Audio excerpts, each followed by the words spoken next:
de Mariátegui sobre la independencia del Perú y dos textos de Marx, el manifiesto de Marx y Engels, el manifiesto comunista y el prólogo de la contribución de la crítica del feminismo. ¿Sí? Después ustedes, en cada una de las comisiones, pueden haber trabajado en mayor o menor medida alguno de estos textos. ¿Sí? ¿Hasta ahí vamos? Sin sorpresa.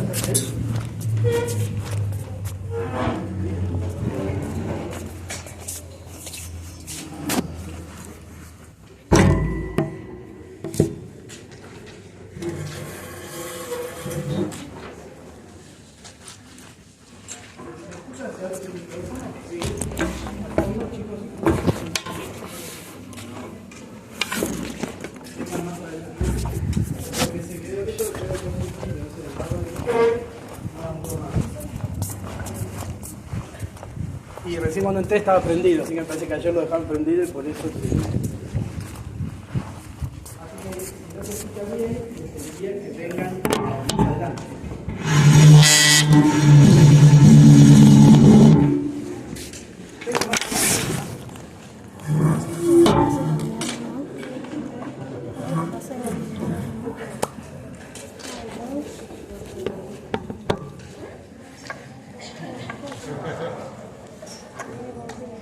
Respecto del parcial, recuerden que, no es por mala onda, digamos, ¿no? Pero recuerden que si les llega a ir mal en el parcial, ustedes van a tener oportunidades de recuperar esa instancia, ¿sí? De recuperar todas las instancias de evaluación. Digo eso para... ¿Ustedes ya han tenido parciales o evaluaciones de otras materias? No. Para bajar un poco la ansiedad que puede generar una primera evaluación en la universidad. No se preocupen, si ustedes leyeron esos textos que están allí en el programa, fueron a clase y trabajaron en los prácticos, no deberían tener mayores problemas para poder pasar esa evaluación. No se preocupen porque en la evaluación no va a haber nada que no se haya conversado en clase y no va a haber ninguna pregunta que intente buscar el pelo en la leche, ¿no? Así que, por tranquilidad, sí siempre sea leer los textos obligatorios, eso es importante. Trabajen con lo que ustedes ya hicieron en los prácticos para estudiar. Incluso, una buena recomendación es que tengan alguna instancia en la cual juntan a estudiar, ver cómo quizás ante la misma respuesta en el práctico un compañero o una compañera puede haber dicho una cosa u otra, ir complementando eso que van trabajando y tratar de ayudarse a su habilidad. Eso les va a servir un montón para pensar, pero a ver, ¿qué es lo que tengo que hacer yo al momento de ser evaluada o evaluado en la universidad? Lo más difícil es saber ¿qué se espera? ¿Qué pretende usted de mí? ¿Qué se espera al momento en que tengo que responder cierta evaluación? Y la idea de tener el programa desde el principio de año con esos conceptos centrales es para que ustedes sepan que lo que se espera es que ustedes puedan manejar estos conceptos centrales, ¿sí? E intentar vincularlos entre sí, en el caso de estas dos unidades. Y ahora vamos a hacer ese ejercicio con la idea de la igualdad, etc. Pero insisto, no se preocupen por la primera evaluación. No se preocupen porque además van a tener, además de que les va a ir bien, van a tener instancias para que por una razón u otra no se pueden preparar bien y les vaya mal, van a tener instancias de recuperación. ¿Sí?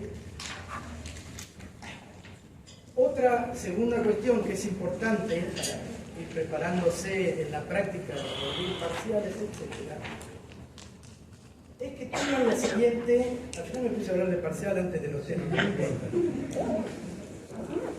Es que ustedes, antes de empezar a responder las consignas que tengan, el parcial va a tener algunas consignas que son más bien de control de lectura, ustedes demuestren que han leído, cual van a tener que elegir opciones, etc. Y hay otras preguntas en las cuales ustedes van a tener que redactar una respuesta.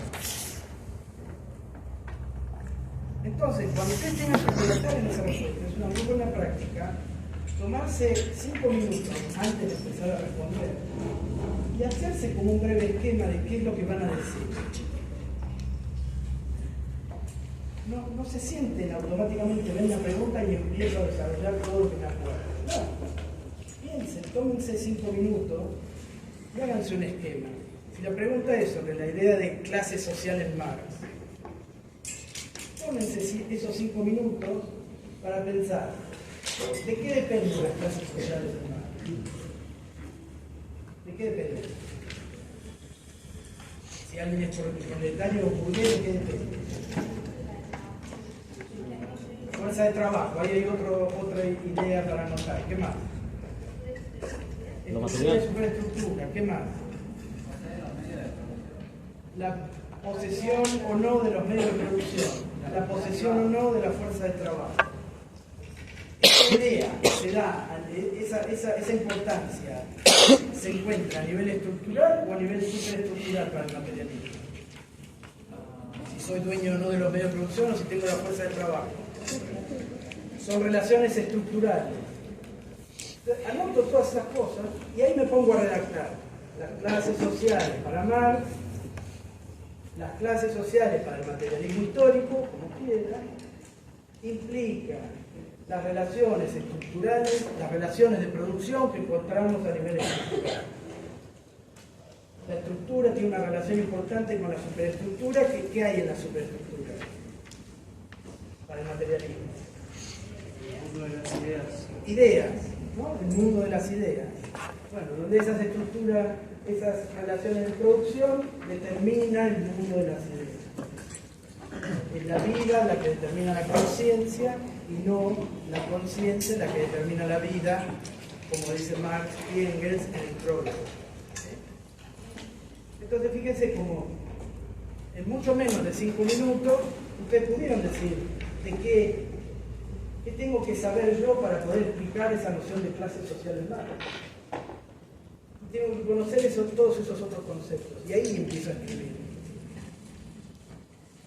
¿Me siguen? No se larguen a dar una definición suelta, por ejemplo. Las clases sociales para Marx son la burguesía y el proletariado. Eso está bien, pero ¿es suficiente para demostrar que leí los textos, que hice los trabajos en práctico? Y no. ¿Cuándo alguien es proletario? ¿Cuándo alguien es burgués? ¿De dónde salen esas categorías? ¿Sí?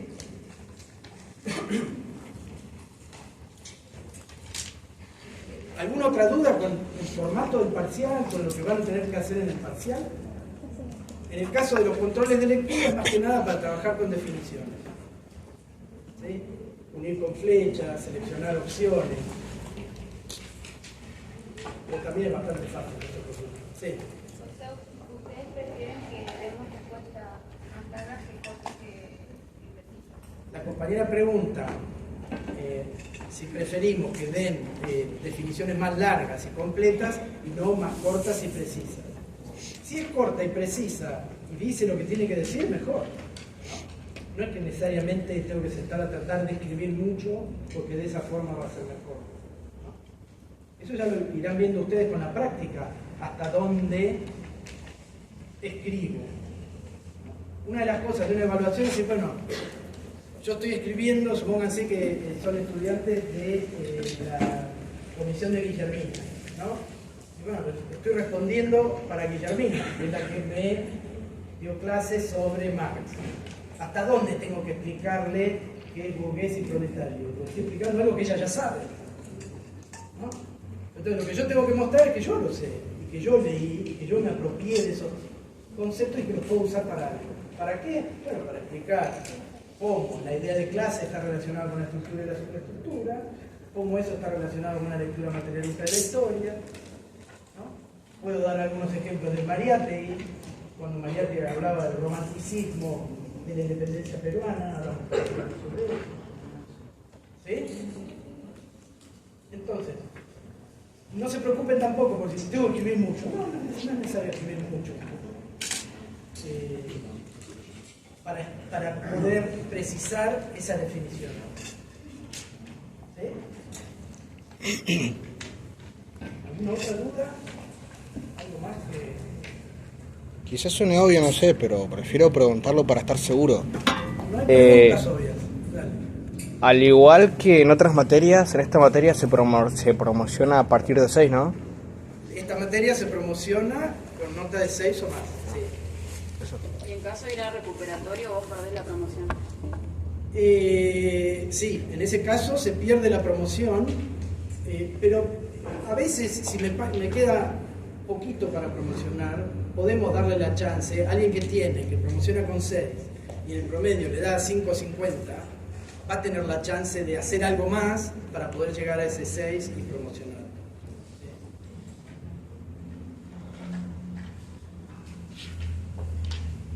Esto es medio tramposo, igual no lo comenten. En general lo hacemos. ¿Sí?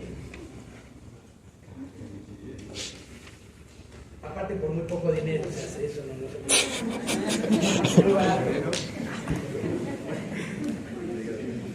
Bien, ¿algo más? Que les preocupe, que quieran saber o que tengan dudas, más allá de los temas. El hecho de sentarse a responder un parcial.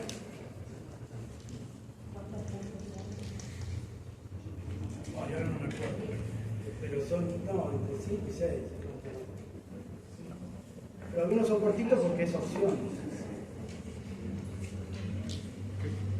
Por eso van a tener tiempo. Tómense su tiempo para pensar bien, pensar de qué van a hablar y después escribir.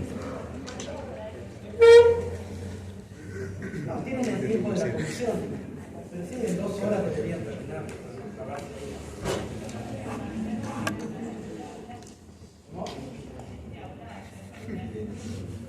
No, en el aula de cada comisión del martes.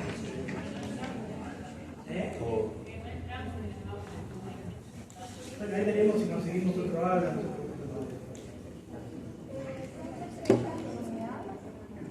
No escuché, ¿cómo?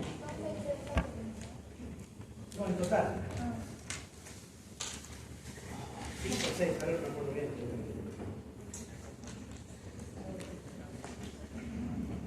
No se enojen si después son 7, les avisé que no me acordaba bien. ¿Algo más que quieran saber?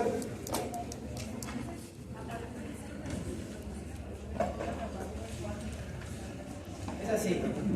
Vieron que ustedes hay, para aprobar una materia y ya quede aprobada el plan de estudios, la nota de aprobación es 4. Ahora, cuando yo durante el año llego a ese 4, después tengo una instancia de examen final, que tengo 3 años para darlo, ¿no? Se llama obtener el concepto o la regularidad de la materia. Con 4, ustedes obtienen la regularidad de la materia, aprueban la cursada de la materia. Pero todavía falta el examen final para aprobar la materia. Y que eso pase al certificado analítico que dice cuántas materias ustedes van a aprobar y después. La promoción, ¿qué es? Que si es para premiar el trabajo durante el año, y más en este caso, que es una materia anual, larga, desde el primer año, la promoción, ¿qué es? Si ustedes obtienen más de 6 en esa cursada anual, no solo aprueban la cursada, sino que al fin de año solo tienen que completar el coloquio de integración, que es algo mucho más breve que el examen final, y ustedes eligen el tema, y aprobando ese coloquio ya tienen la materia aprobada. No tienen que volver a estudiar todo el programa para sentarse a rendir un examen final. Eso ustedes tienen la opción de hacerlo. Uno puede tomar la estrategia de decir, bueno, no, yo me estaciono en 4, después preparo bien el final y me preparo el final. Esa va a ser la nota que va a figurar en mi certificado analítico, mi promedio. O no, decir, bueno, no, esfuerzo durante el año para listo, ya sacarme de encima la materia. ¿Queda claro entonces la diferencia entre obtener el concepto? Lo obtengo con 4 o más. Pero si tengo más de 6, tengo esa posibilidad de preparar a fin de año un breve coloquio, que además es en grupo, etcétera, generalmente, y evitar la instancia de examen final. Por eso es importante el trabajo durante el año, los prácticos, que vengan a clase, etc. ¿Sí?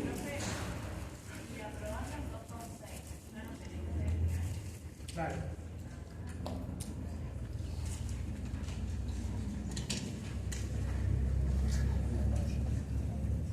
¿Algo más? Avancemos entonces a cerrar ya la unidad 1 y 2.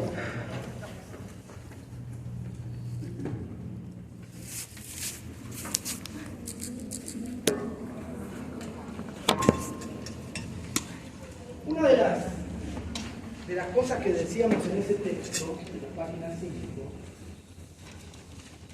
y esto está relacionado a esa idea de contrastar la teoría social, la sociología, con el sentido común, ¿no? Era eso.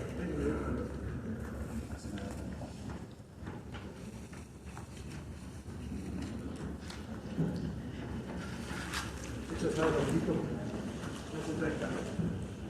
Para contrastar esa idea de teoría social con la idea de sentido común, ¿no? Y decíamos lo siguiente: las ciencias sociales, se alcanza a leer de nuevo, está bien la letra de la lista.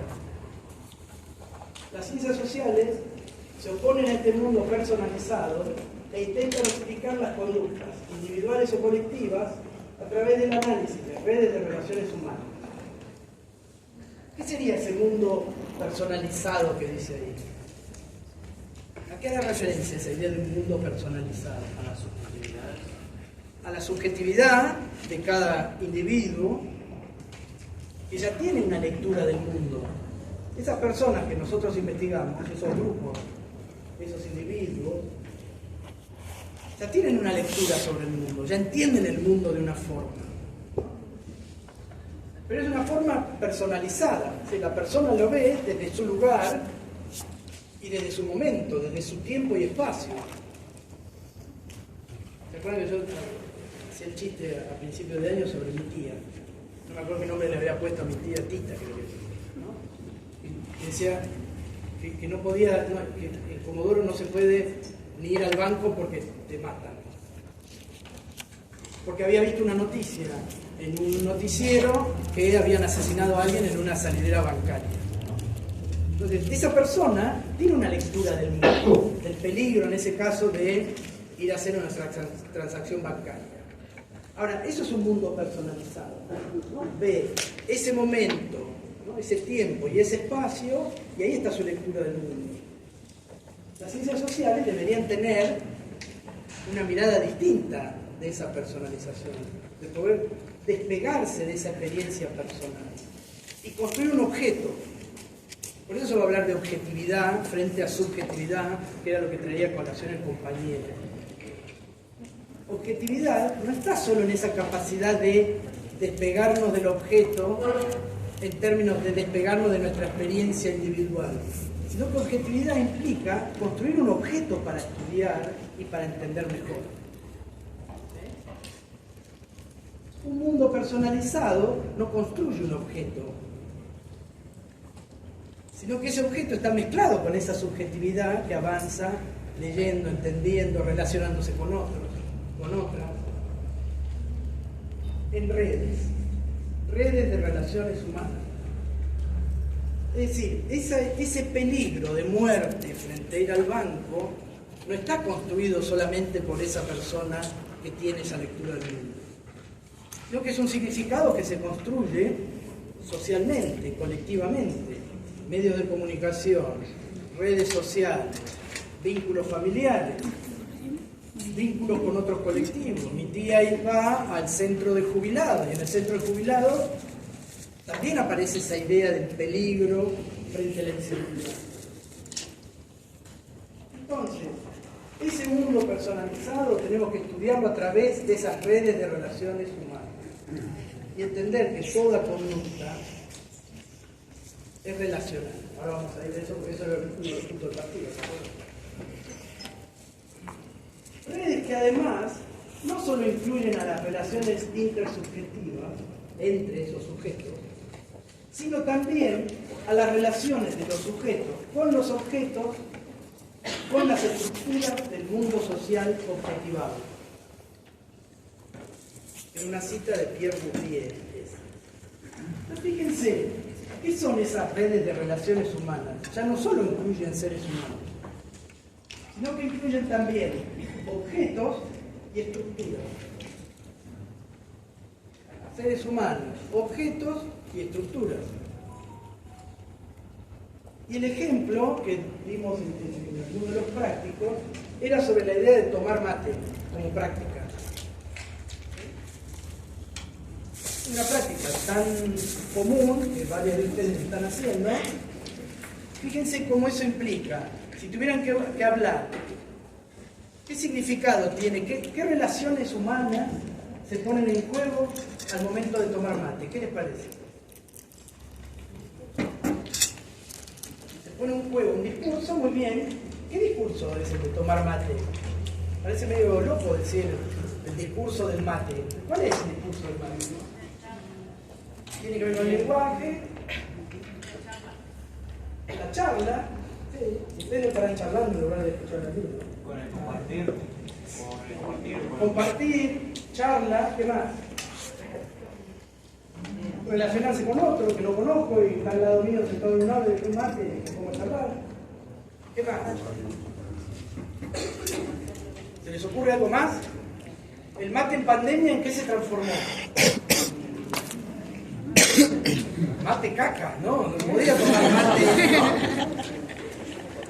Es decir, esas mismas relaciones intersubjetivas no son siempre fijas de una vez y para siempre, sino que cambian de acuerdo a tiempo y espacio, al lugar y al momento, ¿no? Entonces ahí tenemos relaciones intersubjetivas. Y eso implica también una relación particular con el objeto. El mate no se ceba de cualquier manera, ¿no?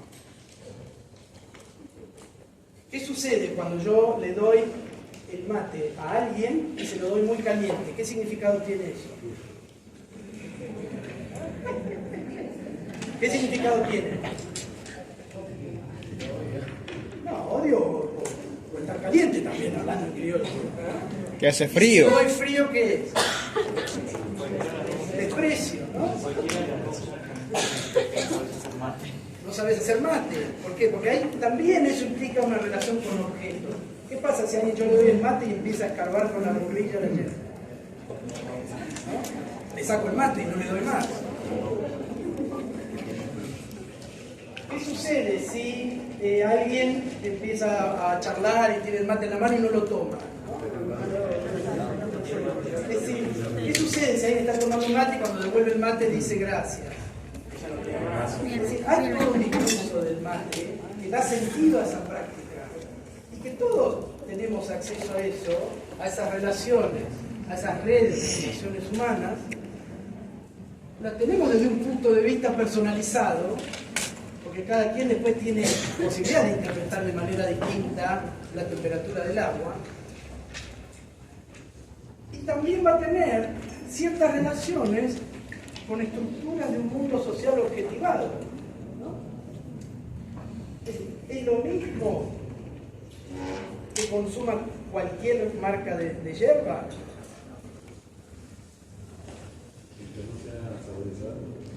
Mientras no sea saborizado. No es lo mismo, ¿no? No es lo mismo la yerba del paquete amarillo que del paquete dorado, premium. Tampoco para muchos es lo mismo tomar mate amargo o dulce. Bien, pero ahí, amargo, dulce, yuyo, no yuyo, ya son Mañas. también personalizados, ¿no? Eso es el gusto de cada quien. Ahora yo, cuando estoy tomando mate, también entro en relación con, de algún modo, con las estrategias de marketing de esa empresa, que hace que el paquete dorado sea mejor que el amarillo, o también entro en relaciones con la gente que cultivó la yerba, la empaquetó, la persona que lo vende, así que también entro en relación con ciertas estructuras del mundo. Insisto, en esa práctica cotidiana y lo más común para nosotros es tomar mate. Y lo mismo podríamos decir de tomar café, de juntarse a cenar, de pedir empanadas, es decir, hay un montón de prácticas que van a tener este carácter. Son redes de relaciones humanas en la cual hay relaciones entre sujetos y objetos, y con esas estructuras que van más allá de lo que yo pueda hacer en relación a la yerba mate. Como decido dónde se cultiva, cuándo se cosecha, cómo se prepara, ¿no? Pero sin embargo, estoy interactuando con esa estructura.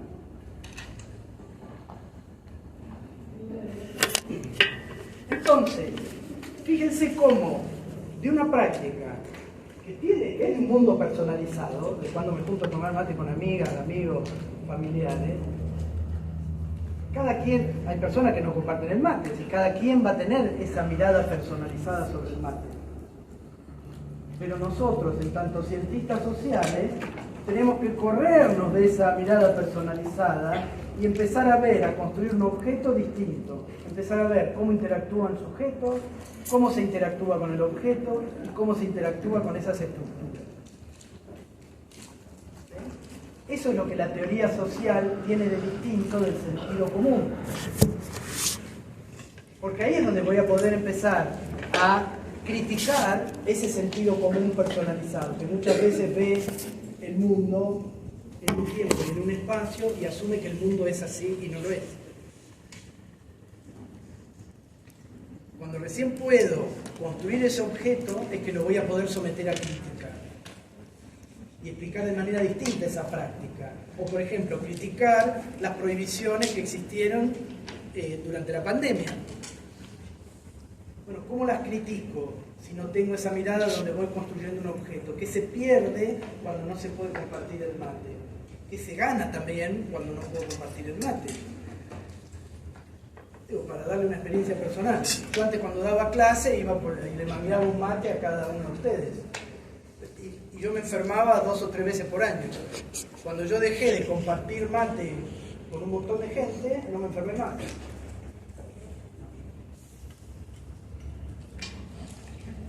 ¿Eso qué quiere decir?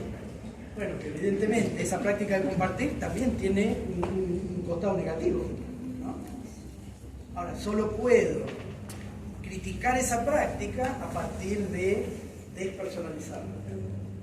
¿Sí? Empezar a ver esos sistemas de relación. ¿Estamos? Entonces, por eso se distingue la teoría, la ciencia del sentido común. Eso va a tener otras consecuencias, ¿no? En relación a cómo funciona la ciencia, a la idea de método, a la idea de experimento, que eso ya lo hemos conversado en clase. ¿Sí? ¿Hasta ahí vamos?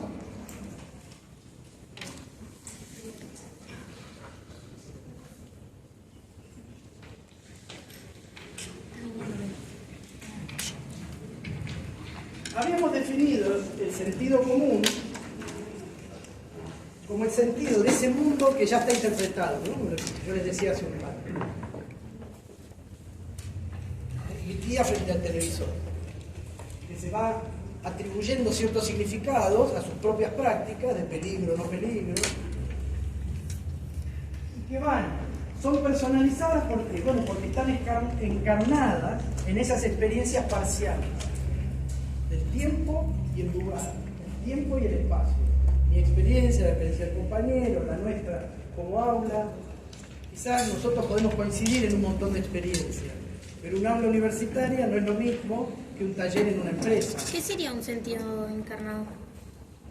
La compañera pregunta, ¿qué sería un sentido encarnado? ¿Qué implica encarnar algo? Algo que ya es propio. Que ya es propio. ¿Una uña encarnada qué es? ¿Nunca vieron en TikTok los videos de uñas encarnadas? ¿Qué es una uña encarnada? No, la piel no, la carne, ¿no? Es hacer carne algo en el cuerpo. Hacerlo propio, pero no de una forma que es propio, pero como el celular que lo dejo ahí o lo regalo o lo vendo. No, Que que ya se parte hace, Integrarlo. que se integra esa subjetividad. Como cuando aprendes un idioma y lo incorporás. Por ejemplo,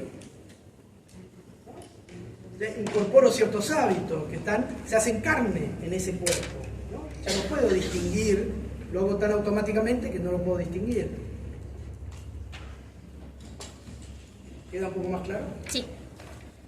Entonces, sentidos encarnados en esas experiencias parciales, en esa mirada, ¿no? Imagínense el sentido común, como esas ojeras que le ponen a los caballos que van tirando de un carro para que no se asusten con las cosas que pasan al costado, ¿no? Es decir, yo veo el mundo desde esa experiencia parcial. E incluso no solo es individual, sino que puede ser colectiva. Como les decía recién, podemos tener un mismo sentido compartido en una aula universitaria, pero probablemente no sea el mismo significado de ese sentido en un taller metalúrgico o en un aula de la escuela primaria.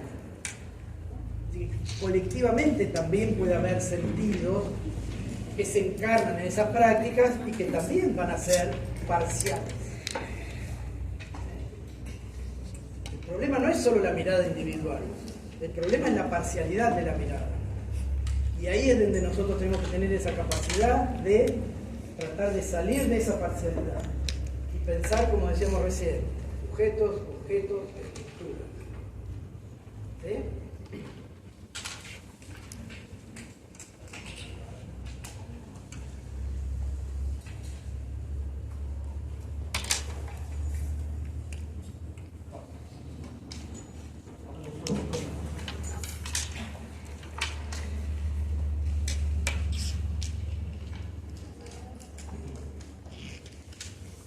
Ahora bien,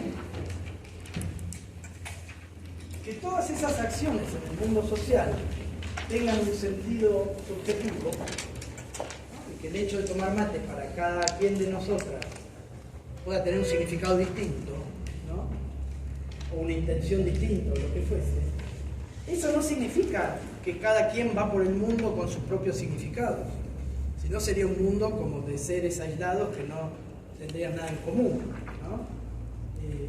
Yo puedo imaginarme un lenguaje privado, ¿no? Digo, el Señor de los Anillos. ¿Leyeron El Señor de los Anillos? Bueno, ahí Tolkien inventa lenguajes, ¿no? Ahora, si cada quien de nosotros tuviese un lenguaje privado, no habría posibilidad de relación ninguna entre ese grupo, entre nosotros y nosotros. Es decir, que a pesar que hay una mirada subjetiva, a pesar de que mi tía Tita tiene esas ojeras que le están bombardeando todo el día con que este país es una porquería, porque te matan cuando vas al banco, porque hay inflación, etcétera, etcétera, mi tía cuando va a la verdulería encuentra gente que dice lo mismo, ¿no? Es decir que no vamos por el mundo cada quien con su propio significado. Entonces, ¿qué es lo que le da significado a las cosas? ¿De dónde sacamos nosotros que el mate es para compartir, para charlar, para juntarse con amistades o familiares? ¿De dónde sacamos eso? ¿De dónde sale? ¿Quién lo inventó? Sale de la interacción, la costumbre. ¿El gaucho lo inventó?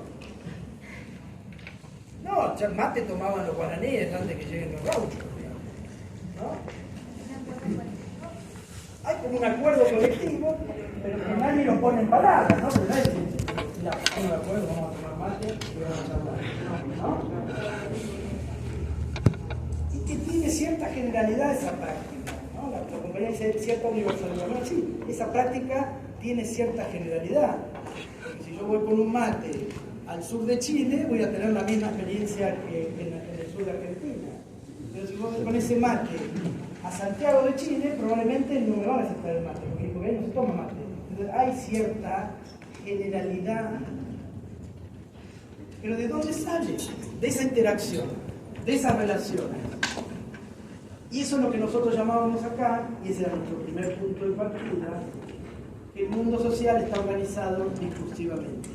Hay un discurso sobre qué significa tomar el mate que le da sentido a esa práctica. Y discurso no es el discurso de alguien que se para con lo mismo, para en una trilla y se dice cosas, no, discurso en el sentido de una serie de relaciones simbólicas que otorgan significado. Y que si yo veo 4 o 5 personas sentados en un lugar público con un termo en la mano a alguien y alguien más con un mate en la mano, asumo que hay algún vínculo entre esa persona, que nadie toma mate porque sí.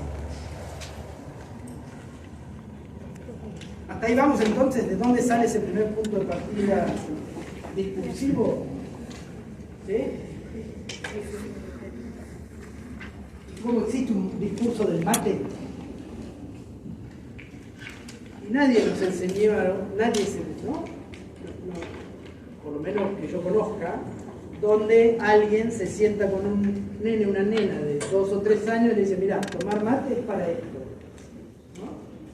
Vos vas a tomar mate con tus amistades, con tus familiares, lo vas a preparar así. A nadie le enseñan eso. Y sin embargo todos lo sabemos. ¿Por qué? Bueno, porque hay algo más allá en esa relación subjetiva. En esa mirada subjetiva sobre el mundo hay relaciones que generan ese mundo simbólico. ¿Hasta ahí vamos? ¿Sí? ¿Alguna duda con eso?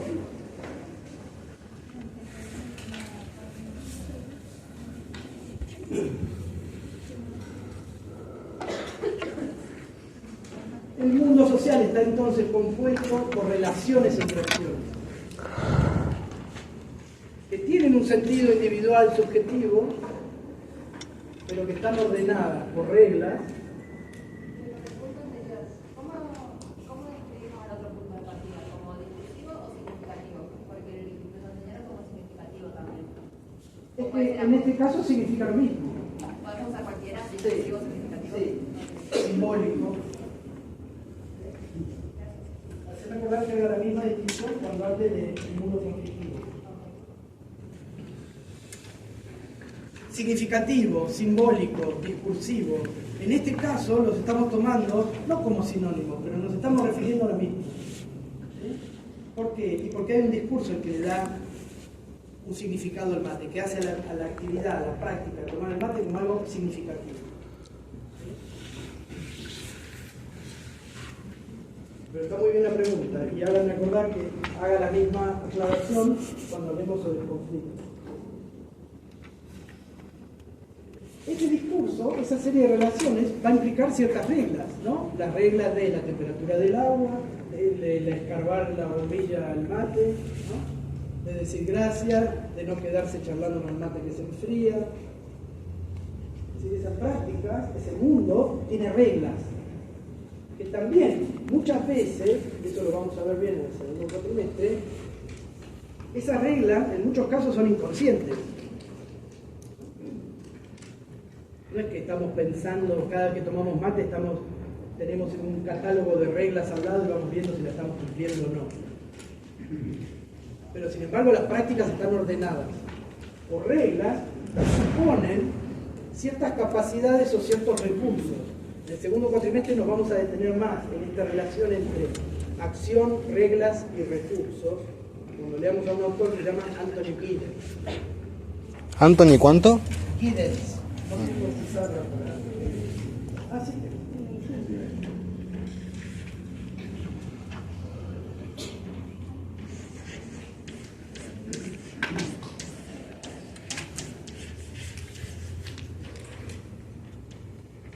Que va con doble D y con Un sociólogo inglés contemporáneo todavía. doble D no. Entonces, fíjense cómo, por eso es importante la pregunta que hacía la compañera sobre el significativo, porque el hecho de que algo sea significativo ya implica que hay ciertas reglas, aunque sean gramaticales, que tenemos que seguir.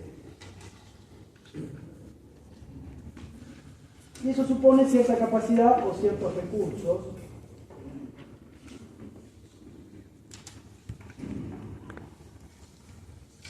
Estas redes de relaciones son un sistema de significados que da sentido a las acciones y también a los objetos. Listo.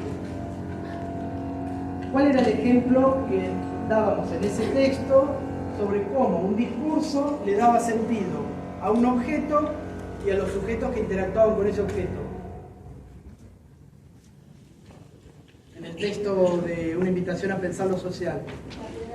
La piedra de Rosetta, ¿no? Fíjense, la piedra de Rosetta era siempre el mismo objeto. Sin embargo,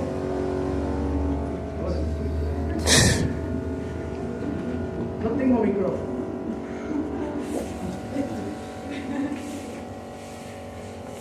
Esta no suena. sé por qué estaba haciendo esto. ¿Qué estaba diciendo?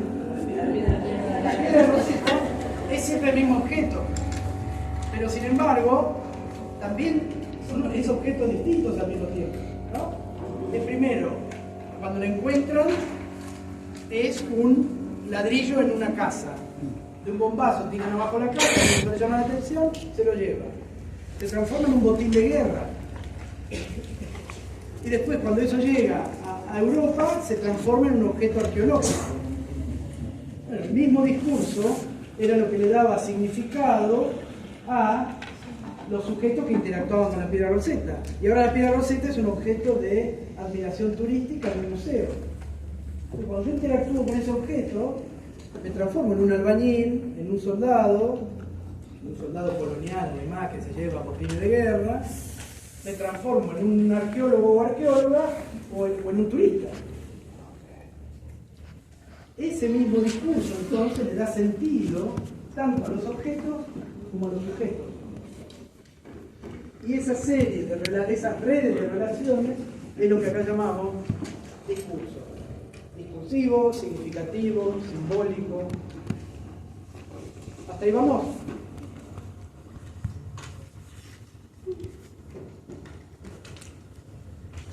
Primer punto de partida, como decía recién.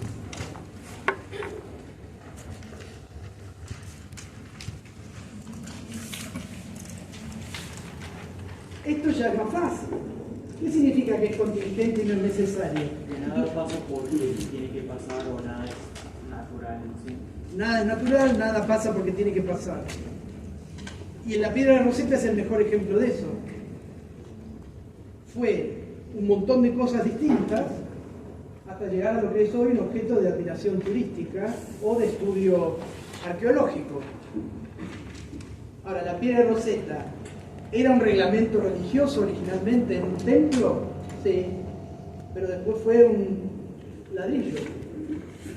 Y después fue algo que podía ser valioso y por eso me lo robo, un botín de guerra. Y después fue un objeto arqueológico y hoy es un objeto turístico para vender sacapuntas con la figura de la piedra de Rosetta en el Museo Británico. En ese sentido el mundo social es contingente. Esas redes de relación cambian, nunca son necesarias. Y ese puede ser un ejemplo más simple, pero cuando empezamos a hablar de género, digo, ¿por qué el género va asociado a la sexualidad, a la genitalidad más que nada? ¿De dónde sale esa relación directa entre género y genitalidad? ¿Por qué?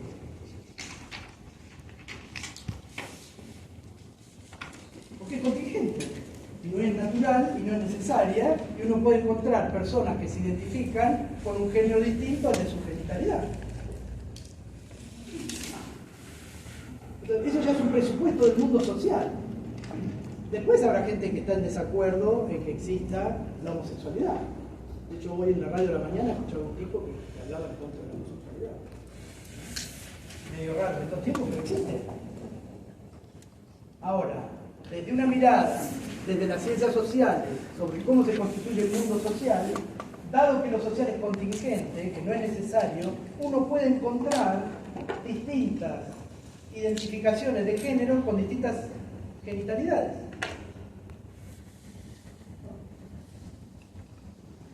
¿Por qué? Porque el mundo social funciona así. No funciona en términos necesarios.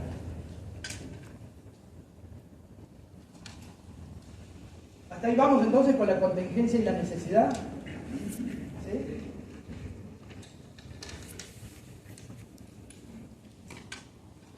Fíjense cómo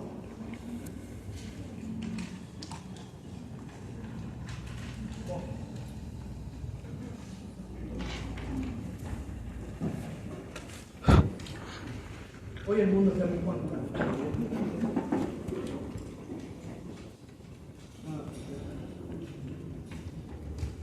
Si esto es así, y ese mundo de significados es contingente y necesario, y por lo tanto cambia, se transforma, puede tardar más o menos en transformarse, pero se transforma, Evidentemente, la vida social es dinámica. Y si la vida social es dinámica, también tiene que ser dinámica nuestro trabajo en términos teóricos, en términos científicos. También tienen que cambiar los conceptos con que damos cuenta de esos cambios.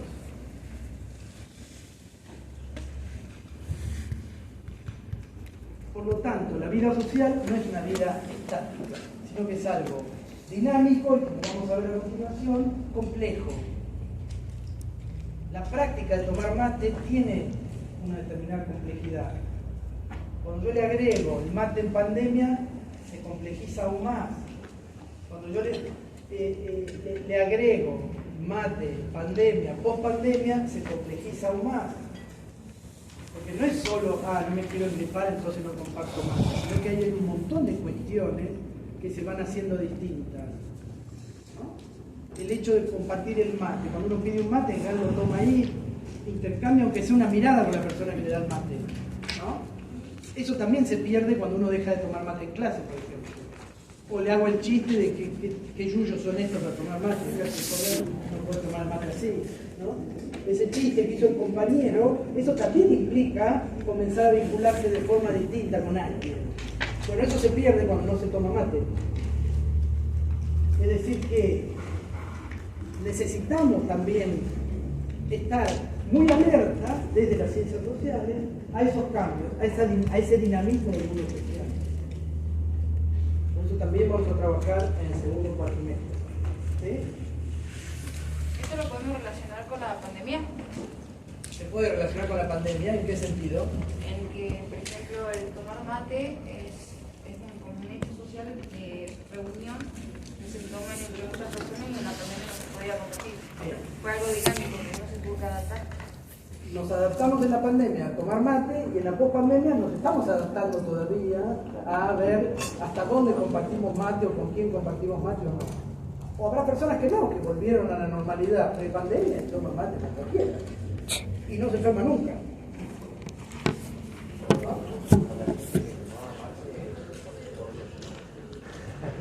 Bueno, eso está muy interesante. La gente que tomaba mate por videollamada.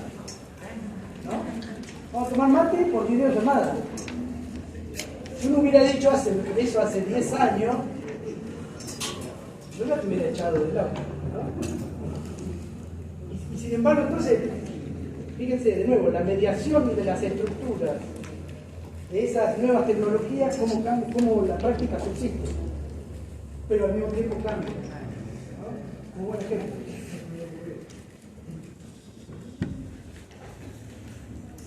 Bueno, hay gente que tiene sexo virtualmente, que no va a tomar mate, ahora me estoy pensando en que hay una idea.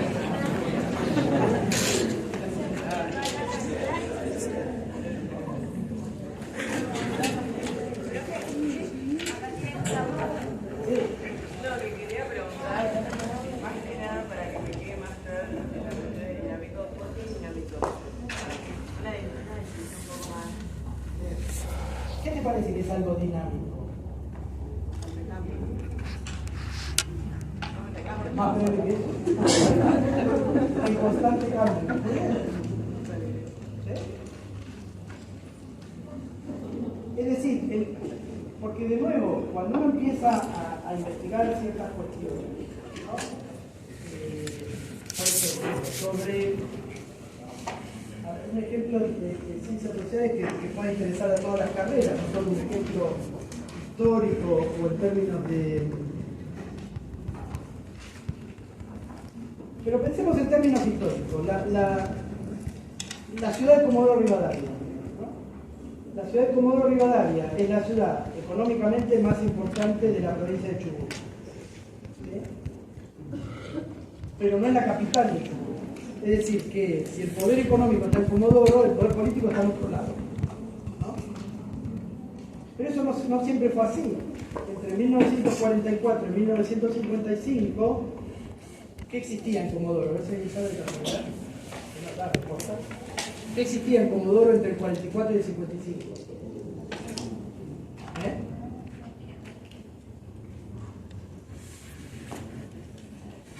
Inventen, no importa. Recién sabía que daba.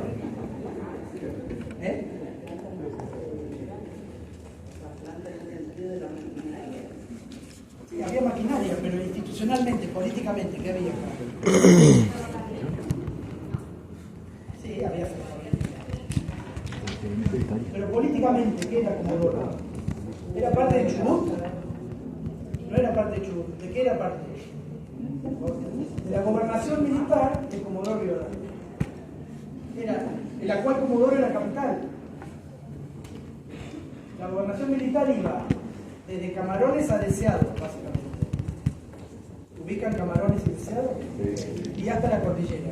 Es decir, que ahí había como otra provincia entre Chubut y Santa Cruz que se llamaba Gobernación Militar de Comodoro Rivadavia. Los cambios que se producen durante el 44 y 55 en Comodoro, si ustedes ven, en Comodoro casi todos los edificios públicos más grandes que había hasta hace poco fueron construidos en esa época. Tribunales, que es donde está, sí, tribunales ahora que era originalmente la biblioteca en la ciudad, ubican nuestros tribunales allá al lado de la escuela número 1, el colegio Perito Moreno se empezó a diseñar allí, el hospital regional también, el ex hotel de turismo donde están los tribunales federales, donde está el Consejo Deliberante, es decir, todos esos edificios más emblemáticos de la ciudad comenzaron a construirse ahí. Entonces, la percepción que Comodoro tenía sobre sí mismo cuando deja de ser capital y pasa a depender de Rawson es sumamente traumática para la ciudad. De hecho, por ejemplo, ayer, una invitación porque ayer hablaron personas que estuvieron en todo el proceso de creación de esta universidad en la década del 70. Y una de las cosas que salía era que se reclamaba que la universidad esté acá porque Comodoro había dejado de ser capital de algo, digamos. Entonces quería tener la universidad acá. Pero que fíjense cómo ese dinamismo político va afectando esa red de relaciones y de pasar a coyunturalmente ser capital de algo que después no existía, pero gracias a ese proceso quizás tenemos Universidad de Comodoro. Que en primera instancia aparecen dos procesos como desconectados, ¿no? Después podemos discutir esa conexión o no. Pero en ese sentido el dinamismo es importante. La percepción que una ciudad tiene sobre sí misma, que se expresa en los medios de comunicación, en lo que es de la gente, etcétera, cambia. Siempre es distinta.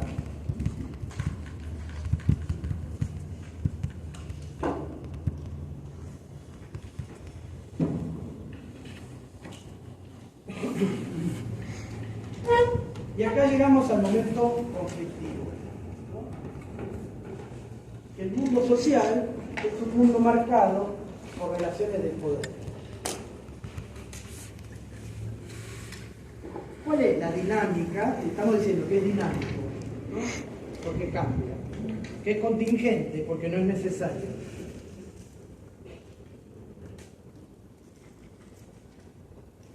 ¿Cómo se da un orden a una vida social pensada en estos términos? ¿Cómo es que el discurso del mate se transforma o en algo para la charla y compartir, en algo que contagia enfermedades terribles o en algo dudoso en la pospandemia? Cuando hoy una de las quejas que más escuchamos es ni siquiera nos podríamos juntar a tomar mate, ¿no? En la pandemia. Bueno, eso implica un mundo conflictivo. Es un mundo que está marcado por relaciones de poder. Hay instancias en esa vida social que van a tener más capacidad de imponer un significado y no otro.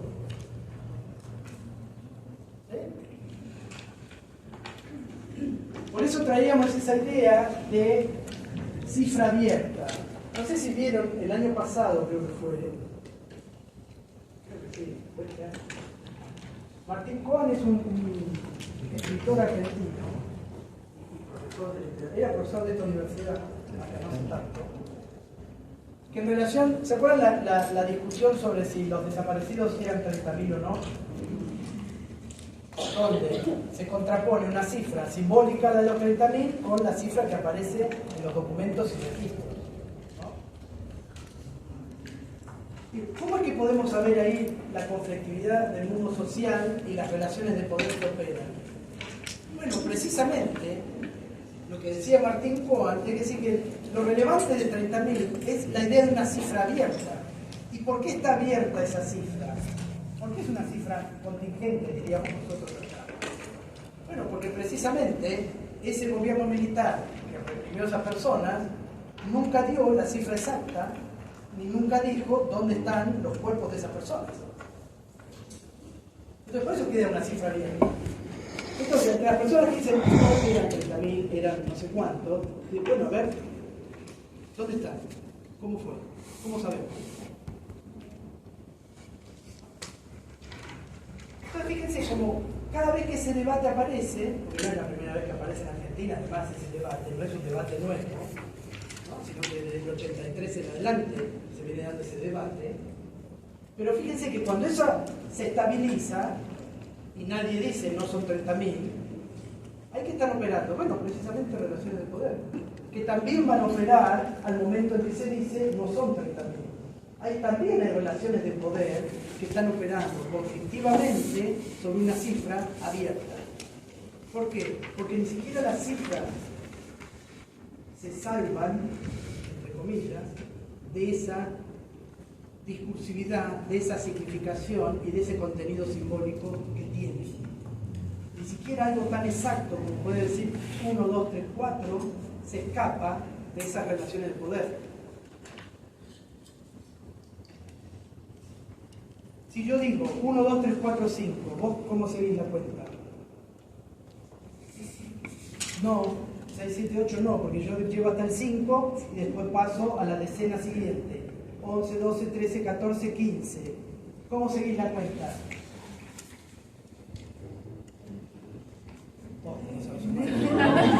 ¿Cómo seguís la cuenta? 21, no, porque en la segunda decena pasamos a pesar en términos de centenas. Es decir, ni siquiera algo tan simple como 1, 2, 3, 4, 5, 6, también depende de la relación de poder. Yo no tengo una relación de poder con ustedes que les puedo exigir y cambiarle las reglas en el momento que les estoy diciendo. Entonces, la contingencia del mundo no es simplemente la piedra roseta del mate, no. Se juegan cuestiones que son muy relevantes. Las cifras, la matemática tampoco está exenta de esa construcción significativa y de esa construcción simbólica. ¿Eso significa que si yo tengo 5 caramelos puedo decir que tengo 6? Y no, si hay 5 hay 5. Pero al mismo tiempo, si yo tengo que distribuir esos caramelos, darle un significado, y ahí pueden llegar a ser 6. ¿Sí? ¿Por qué? Y porque le puedo dar medio caramelo al que significa que no estaba el 6. Me está dando la mitad, nadie habló de mitades. ¿No? Nadie habló del tamaño de los caramelos. Distribuyamos el ingreso en la sociedad argentina. Bueno, ¿qué ingreso? ¿Entre cuánto? Todas esas cifras que nos dan cotidianamente dependen de esas construcciones simbólicas. Y por lo tanto, dependen de relaciones de poder. Por eso el mundo no es un mundo armónico. Y eso no significa que vamos por la calle agarrándonos a trompadas para ver si después del 5 viene el 6 o viene el 7. ¿No? No armónico implica que existen esos conflictos sobre la descripción del mundo. Existen esos conflictos sobre esas interpretaciones. Y efectivamente hay relaciones de poder que hacen que uno se imponga sobre los demás. Y eso lo vamos a ver con la noción de hegemonía en el segundo cuatrimestre. Hasta ahí vamos entonces con la idea del conflictivo en relación de poder.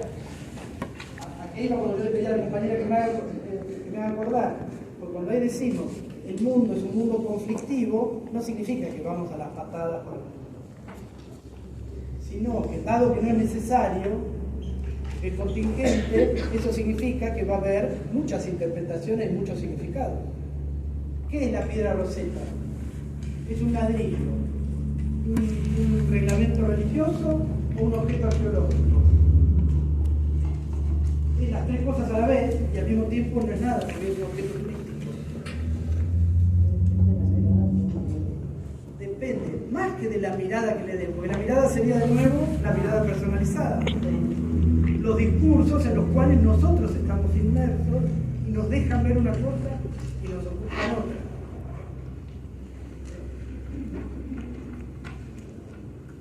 Por eso el lenguaje es tan importante para nuestra disciplina. Incluso, ustedes piensen lo siguiente: ¿cómo hago yo para pensar la idea de lo verde, color verde, sin pensar en otros colores? Imagínense que yo hago un esfuerzo de concentración budista, no sé de qué tipo, y logro en mi mente que se aparezca la idea de lo verde. ¿No? Y en un momento digo, ahí está, la idea de lo verde. Cuando dije verde, ya estoy en un juego de lenguaje. Es verde porque no es azul. El verde en sí mismo es durulú. Es verde porque no es azul. No es azul porque no es rojo. Yo ya estoy en un mundo relacionado.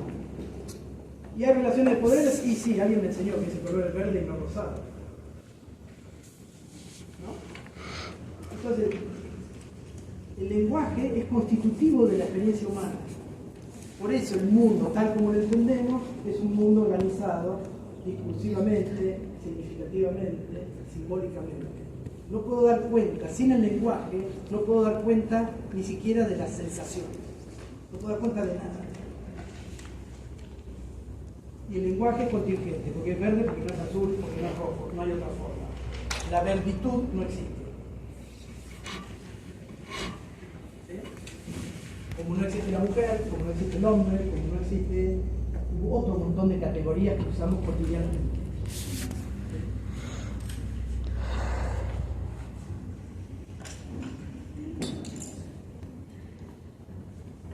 Y por último, la complejidad.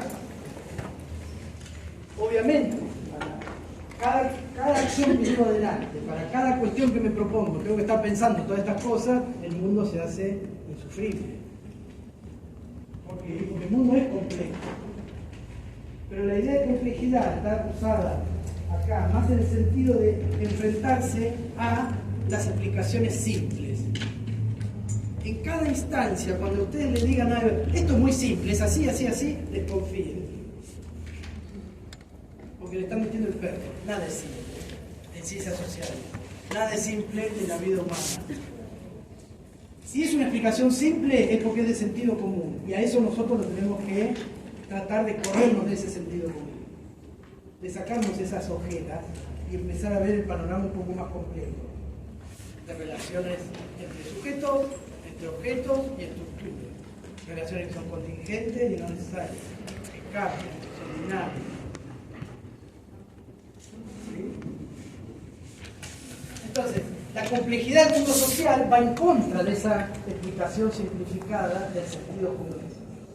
Por eso es que las ciencias sociales tienen que tener un rol crítico respecto a esa teoría.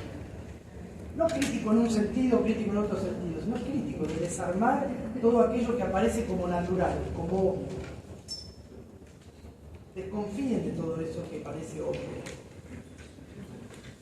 Pónganlo en duda, después lo pueden convencer. Perfecto. Pero primero duden de esa simplificación y de esos sentidos comunes.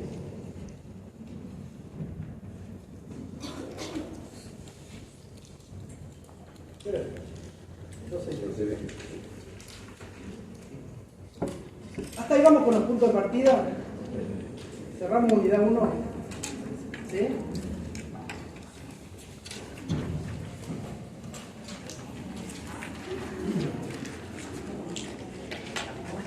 Fíjense, si vamos a la idea de desigualdad, bueno, fíjense todos los significados que puede tener esa idea de desigualdad, ¿no?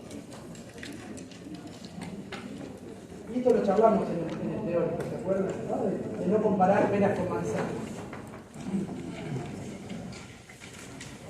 Porque la desigualdad es relacional. Yo me siento desigual siempre en relación a algo. Y me puedo sentir desigual en relación a una cosa, pero no a otra.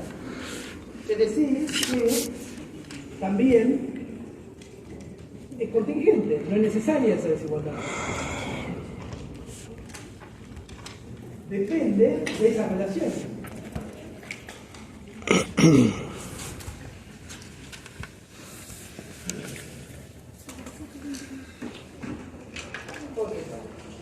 Si tenemos que empezar a vincular la desigualdad con algunos puntos de partida, ya podemos hacerlo. Evidentemente la desigualdad relacional, en muchos casos esa desigualdad va a ser conflictiva, van a jugar relaciones de poder en esa desigualdad, como muestra quién. Marx, la desigualdad material es conflictiva, la relación entre proletariado y burguesía va a ser una relación conflictiva, antagónica. La desigualdad es dinámica, y me estoy olvidando de algún otro, es compleja.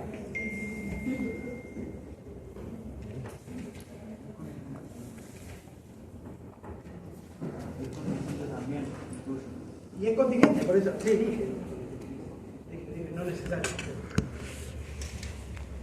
Va.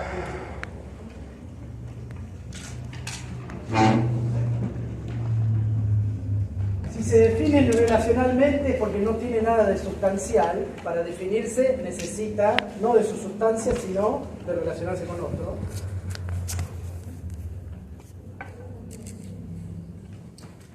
No hay necesariedad, siempre puede ser de otra manera, esa desigualdad.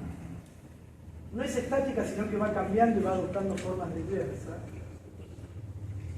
Implica relaciones de poder, es compleja.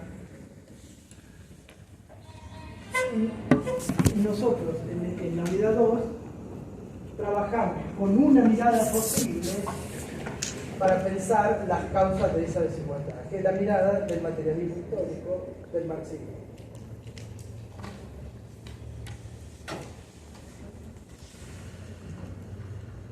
Que sería lo que tendríamos que cerrar ahora.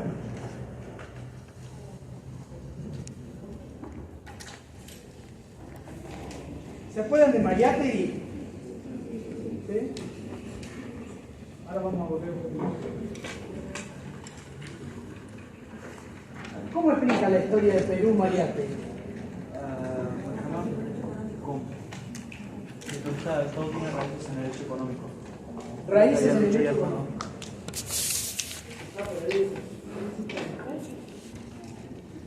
El hecho económico encierra igualmente la clave de todas las otras fases de la historia de la vida. ¿Y qué es el hecho económico? La lógica de la economía. Es la lógica de la economía, pero ¿qué más es? Es en términos más simples. ¿Qué es un hecho económico?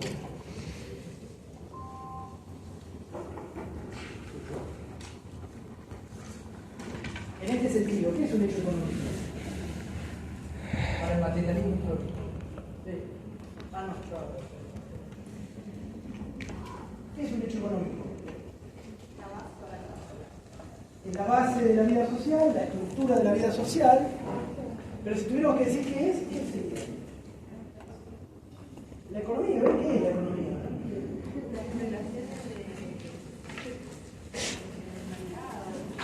Las relaciones del mercado y el... ¿Cómo? Son relaciones de poder, va a decir el materialismo. Pero ¿qué más? Son relaciones de producción. El hecho económico básico para el materialismo es la relación con la naturaleza, ¿no? La riqueza que creamos al momento de relacionarnos con la naturaleza. Por eso que el trabajo es central. Porque el trabajo es lo que nos va a definir al parte como seres humanos para el materialismo. Entonces, la relación con la naturaleza, la producción de aquello que necesitamos para vivir, es lo que determina nuestra forma de vida y la conciencia que tenemos de ella. Como en un ejercicio, la estructura material sostiene nuestra forma de vida. Entonces, fíjense, la relación con la naturaleza, la producción de aquello que necesitamos para vivir. Ese es el argumento materialista. ¿Cómo encontramos ese argumento materialista? En el argumento de Mariátegui, hizo análisis ese breve análisis, de la historia de la independencia peruana. ¿Cómo lo reconocemos? Fíjense, ese argumento más general sobre la relación con la naturaleza implica relaciones de producción. El argumento de Mariátegui, fíjense a nivel estructural cómo va teniendo distintas formulaciones, esa relación con la naturaleza. Es el hecho de producir aquello que necesitamos para reproducir la vida material. Casa, comida, médica, bancos de la universidad. ¿Cómo aparece eso en el argumento de Mariátegui? Mariátegui no habla de fábricas de bancos de universidad, pero sí va a hablar de el desarrollo de fuerzas económicas, de intereses económicos, hechos económicos, clases económicas, modo de producción capitalista. Es decir, que fíjense que la mirada materialista sobre esta historia implica que la revolución revolución por la independencia en Perú no depende tanto del humor revolucionario de San Martín, que fue y liberó Perú, Chile y Argentina. No depende de caudillos políticos, intelectuales, pasionales, de las pasiones de los personajes. No depende de ciertas fases de la historia, no de otro tipo de fases, de fases del modo de producción. Y tampoco depende de la guerra con Chile. Es decir, que las explicaciones que nos da el materialismo son explicaciones que parten del punto de vista estructural, del punto de vista de la estructura económica. Los cambios en la estructura económica son los que van a generar esos cambios que nosotros veníamos hablando en los puntos de partida. Fíjense como en el argumento materialista lo discursivo pasa a un segundo plano. Porque aquí la contingencia se pierde. Hay un hecho material que determina la superestructura política, cultural y ideológica. ¿Esto mismo es raíces económicas de estructura económica? Raíces económicas es una forma más poética de hablar de la estructura económica. Esto es pensado con la metáfora de un edificio. Un edificio tiene una estructura, tiene bases que no vemos, pero sin embargo es la que lo sostiene. Raíces, bases, estructura, es la misma metáfora. Entonces, para rastrear ese materialismo, lo vemos precisamente en cómo es que Mariátegui va a explicar esa historia de la independencia peruana. No la va a investigar ni la va a explicar por el comportamiento de San Martín, que era un héroe que cruzó los Andes enfermo y no le daban más recursos para seguir la independencia, y él consiguió esos recursos y siguió y fue en barco, y no solo liberó a Argentina, sino que fue y liberó Perú. Después se encuentra con Bolívar le dice que no, pero la idea era hacer una gran nación latinoamericana. No, dice Mariátegui. La independencia de Perú se juega en el desarrollo de esas fuerzas económicas que de qué dos cosas dependían, de qué dos producciones que aparecen. El guano y el salitre. De esas fuerzas económicas, del cual va a salir una incipiente burguesía, jóvenes fuerzas económicas, una incipiente burguesía, que no son otra cosa que instrumentos de ese hecho económico y que empiezan a disputarle poder a la colonia española. En una parte, creo que era el inicio del texto, Mariátegui nos decía que se tendía a ver a la historia como si fuera una novela, con el hecho de protagonistas, antagonistas y todo esto. Y en parte decía que se tendría a exaltar a burgueses como protagonistas o como gente que levantó eso, cuando en realidad son simplemente un más de toda la cadena. Exacto. Es un poco más grande. De un proceso estructural más amplio, más que de un pozo más grande. Bueno, no tenía el nombre. Muy bien, Claro, muy bien. Bien. ¿Escucharon lo que dijo el compañero sobre No. Creo que Mariátegui habla sobre el romanticismo de la lectura sobre la independencia peruana, ¿no? Y que los ve como una... La historia lo describe como una novela, con personajes, una dramaturgia, ¿no? Para Mariátegui no. Esos personajes no es que son heroicos, sino que siempre van a depender de ese desarrollo de fuerzas económicas que terminan financiando, por ejemplo, la campaña de San Martín en Perú. Y de cómo esa incipiente y joven fuerza económica burguesa que salía del guano y el salitre logra disputarle el poder a la colonia española y constituir un Estado burgués, que era otro de los conceptos centrales al cual tenemos que llegar hoy.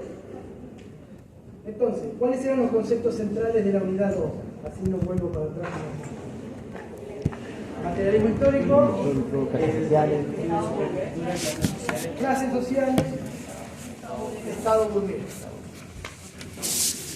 Entonces fíjense cómo podemos ir rastreando esos conceptos acá, en la explicación que da Mariátegui, cómo Mariátegui los pone en juego.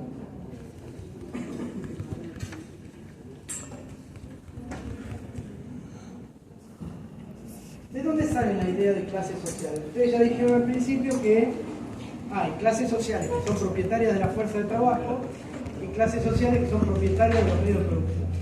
¿Sí? ¿Hasta ahí vamos? Esa es la diferencia entre proletariado y burguesía. Entre proletariado y burguesía. ¿Sí? No es que uno es clase alta y otro es clase baja. Eso tengan cuidado porque aparece después muchas veces en los exámenes. La burguesía es la clase alta, el proletariado es la clase baja. Para el materialismo no.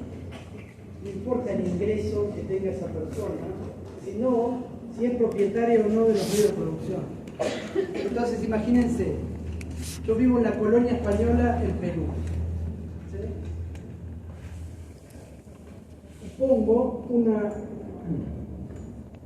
fábrica de guano, no, porque el guano es la caca de la gaviota, no fabrico caca, sino una procesadora de guano de gaviota para hacer fertilizantes, ¿no?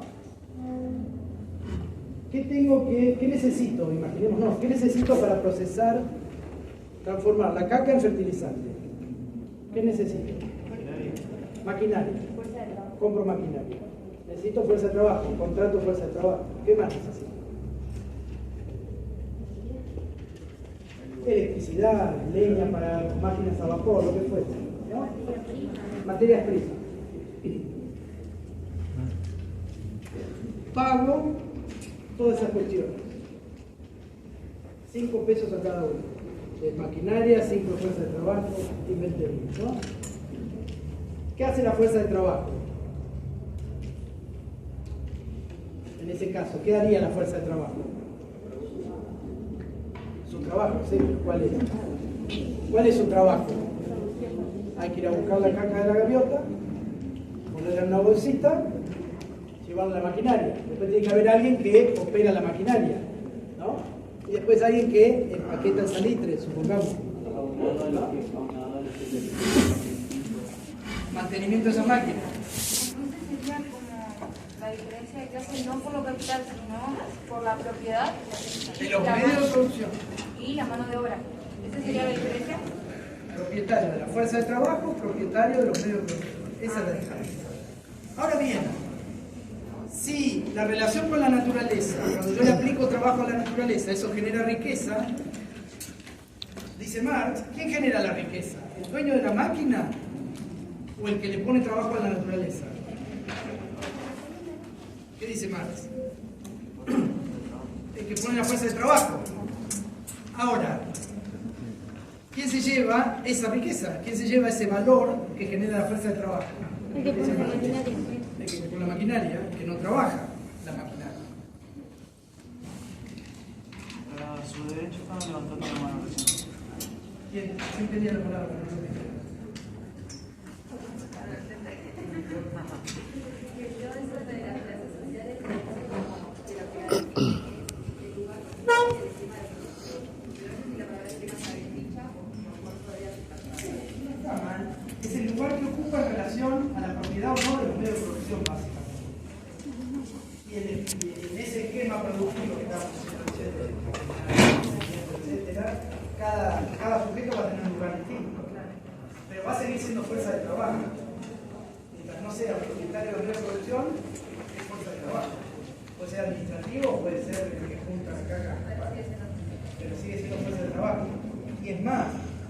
que gane mucho el que junta la caja con la pala, va a seguir siendo proletario.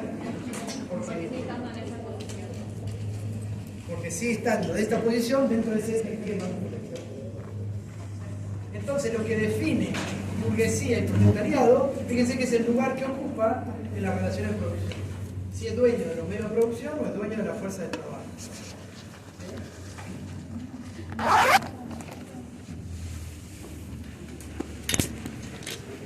Por último, para hablar del Estado burgués, fíjense cómo lo que va a decir Mariátegui es que la burguesía, dados sus intereses económicos, se va a contagiar el humor revolucionario.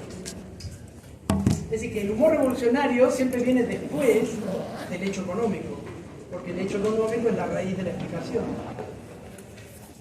Y esa burguesía peruana lo que va a hacer es va a derrotar a la colonia española y se va a ocupar ese lugar del Estado, que por lo tanto va a ser un Estado que va a defender los intereses económicos de esa clase y no de la otra.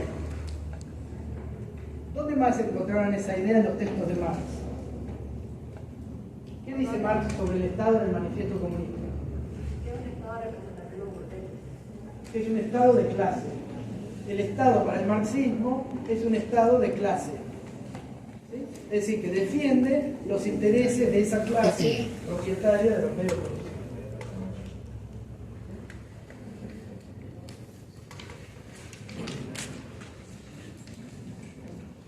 Digo, fíjense, frente a un conflicto laboral, ¿no?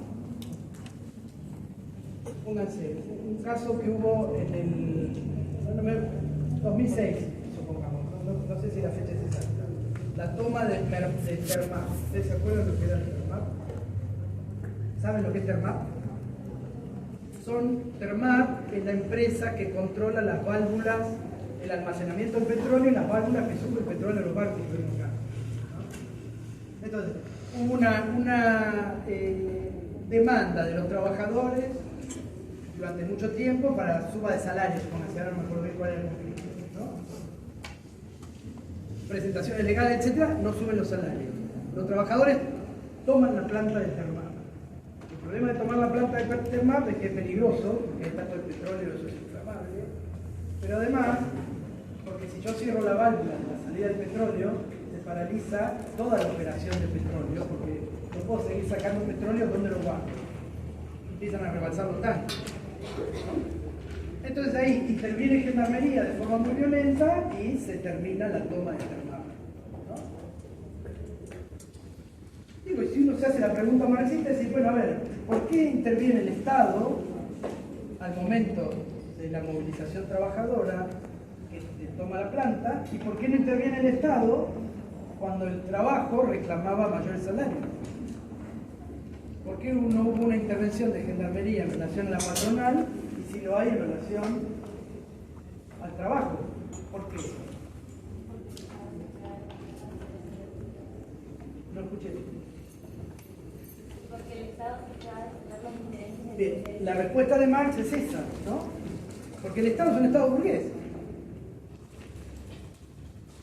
Y bueno, hay que buscar otra explicación. Si no estamos de acuerdo con esa explicación, bueno, hay que buscar otra explicación. ¿Por qué en un caso sí y en otro no? Cuando la lógica del hecho económico es la misma, ¿no? Intentar obtener mayor valor, sea del funcionamiento de la máquina o sea de mi fuerza de trabajo.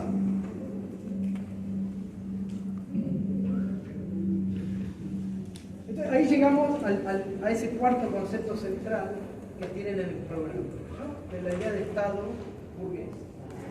El Estado para Marx es la administración de los bienes de la burguesía. ¿Sí? Hasta ahí vamos entonces con el cierre de la unidad 1 y 2. ¿Cuáles son esos conceptos centrales? ¿Alguna otra pregunta en relación al parcial o algo que no quede claro? Si quieren que volvamos a explicar, no hay problema.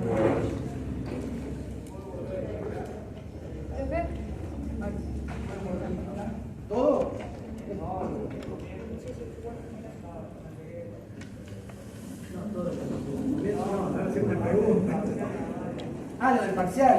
Ah, bien, no. El parcial va a tener Ahora me acuerdo si eran 5 o 6 preguntas. Más 5 que 7. Va a haber algunas que son para control de lectura, digamos que van a tener que tener opciones múltiples y elegir. Y hay 2, eso sí me acuerdo, hay 4 o 2, bueno, no sé, que van a tener que redactar ustedes, explicar algunos de estos conceptos centrales, vincularlos con los aspectos del materialismo, etc.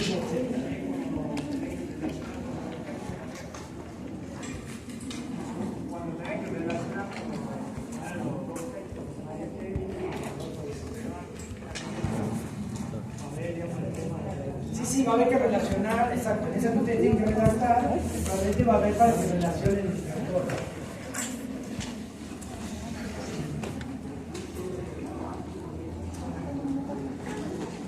Pero les decía, tranquilos, tienen recuperatorio, piensen antes de largarse a escribir, no se larguen a escribir así como desenfrenadamente. Háganse un esquemita de lo que van a decir primero. Con estas 3 o 4 ideas que hicimos un ejercicio de democracia social, estructura sobre escritura. Y ahí van explicando lo que tengan que explicar. ¿Sí? Bueno, estudien mucho, suerte. Éxito.